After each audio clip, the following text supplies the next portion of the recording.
The ATF director froze after one simple question.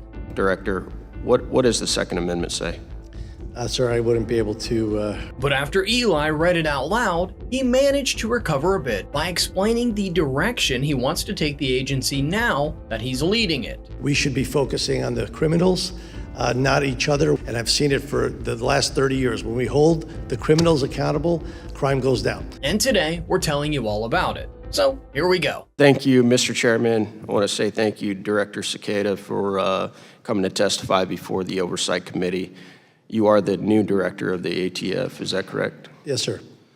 Not to put you on the spot, but this is obviously important. Director, what does the Second Amendment say?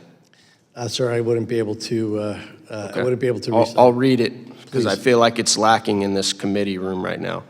A well-regulated militia being necessary to the security of a free state, the right of the people to keep and bear arms shall not be infringed. What does that mean to you, Director?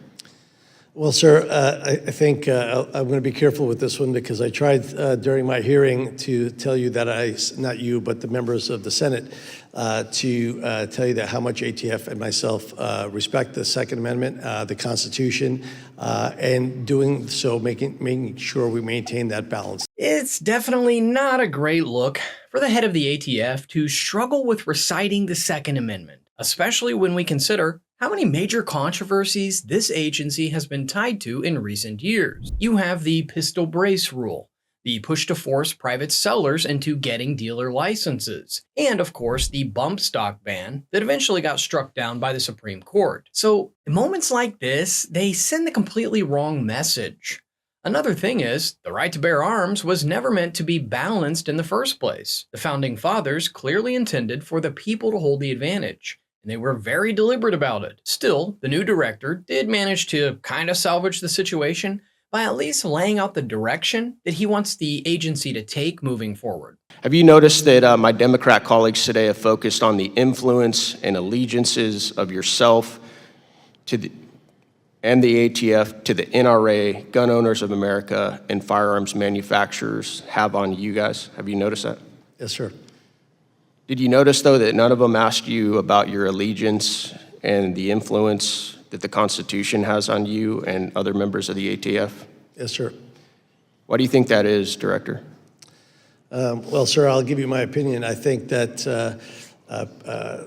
the folks that had the one gentleman that had a discussion with me in particular didn't want to look back at the last administration when that administration carried out verbatim exactly what the president asked of them. And I think that's part of the problem that we have here. I see it being done over and over, and I've seen it for the last 30 years. When we hold the criminals accountable, crime goes down.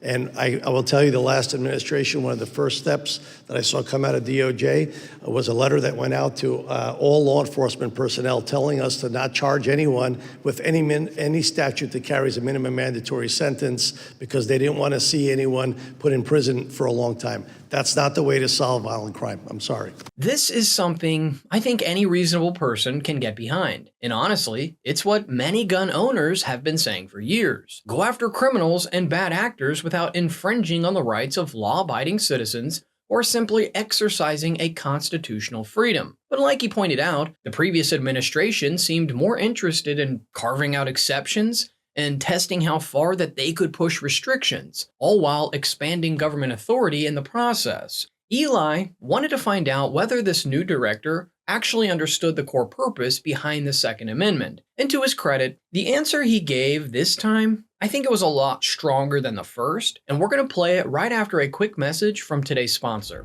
Recently, President Trump signed an executive order declaring it critical for national security that the United States rapidly increase domestic mineral production. The US needs a secure and reliable domestic titanium source. That's where Saga Metals enters the picture. Trading as SAGMF in the United States and Saga in Canada, through its Radar Titanium project in Labrador, the company is advancing what could become a major strategic asset for North America. Recent drilling delivered the strongest results in Saga's history, including exceptionally high-grade titanium zones that are rarely encountered at this scale. And the momentum keeps building. Major results and rising government focus on domestic supply chains, Saga sits in a powerful position. So, if you want to learn more about them, check the link in the description, because this story is gaining serious traction. Do you find it notable that our founding fathers put the Second Amendment right after the First Amendment? Yes, sir. Why do you believe that our founders wanted to give the citizens the right to defend themselves? I think at the time in particular, the citizenry did not have a guarantee that the government would protect them, and they wanted to have the opportunity to protect themselves against a tyrannical government. Bingo. I'm glad you said that, because a lot of people, when they think about the Second Amendment, they really don't look at the context of when it was written and the fact that our founders had just fought against a government. Is that correct? Yes, sir. Thank you. I just want to make sure that, we're on the same page on that. Exactly. The problem is that many Democrats still don't seem to understand that point, and their rhetoric has only gotten more extreme over the years. President Biden famously said, "The Second Amendment is not absolute," adding that the idea that an 18-year-old can walk into a store and buy a weapon of war and market it to kill is just wrong. But if someone is considered old enough to vote, join the military, and can be treated as an adult in every other aspect of life, where does that line of thinking eventually stop? Meanwhile, the now disgraced Congressman Eric Swalwell once seriously argued that the government has nukes, too many of them, while pushing for a federal gun buyback program. Hillary made similar arguments when praising Australia's confiscation system. I could keep going, but you get the point. Going back to the hearing, Eli wrapped up by bringing up one high-profile case to see how the new director would react to it. So let's take a look. I want to bring up a specific case to you. This one involved a gentleman named Patrick Tate Adamiak. He was a Navy vet. He was honorably discharged.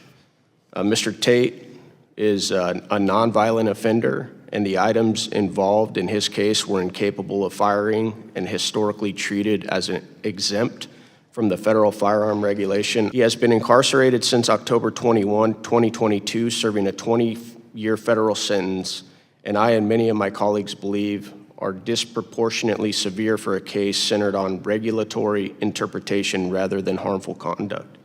Will you commit to having your agency look into this case and see if anything can be done to address this miscarriage of justice? Sir, I just would like to let you know we have been in contact with Mr. Adamiak's attorney. We have looked at some of the evidence, and we are working with DOJ. I will tell you, I understand DOJ is looking at the case as well for resentencing scheduled in June.